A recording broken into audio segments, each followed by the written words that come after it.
आए दिन किसान को पीड़ा देना, आए दिन किसान को घाव देना, आए दिन किसान की दुर्दशा करना खट्टर सरकार का तौर तरीका बन गई है। नया तानाशाही फरमान कल 9 मई 2020 को खट्टर सरकार ने निकाला।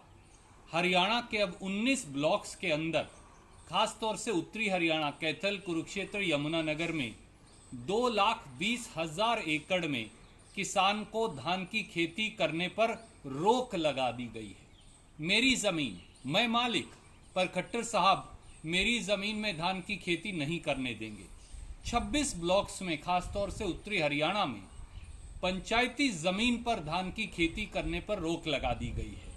और यही नहीं, ये भी फरमान जारी कर दिया गया कि अगर किसान धान की खेती करेगा तो उसके धान की फसल को न्यूनतम समर्थन मूल्य पर नहीं खरीदा जाएगा और किसान की सब सब्सिडी वापस ले ली जाएगी। खट्टर साहब, क्या जल बचाने का ये तरीका है कि किसान के पेट पर लात मारो, उसकी रोजी रोटी छीन लो? पिछले साल भी आप जल जीवन स्कीम 7 ब्लॉक्स के लिए लेकर आए थे, वो भी फेल हो गई।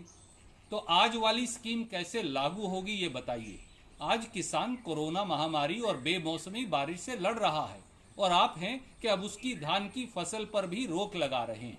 कृपया करके किसान से ये घोर अन्याय बंद करिए और इस प्रकार के अन्यायपूर्ण निर्णय बंद करिए। अगर भूजल सुधारना है तो दोबारा से दादूपुर नलवी रिचार्ज नहर परियोजना को शुरू करिए, जिसको 450 करोड़ हरियाणा की कांग्रेस सरकार ने खर्च करके बनाया था।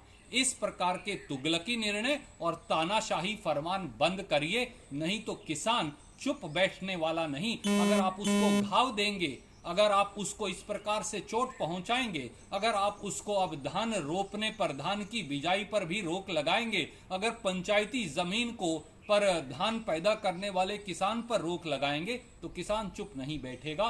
उम्मीद है कि खट्टर साहब सामने आकर किसान से हो रहे इस अत्याचार का जवाब देंगे।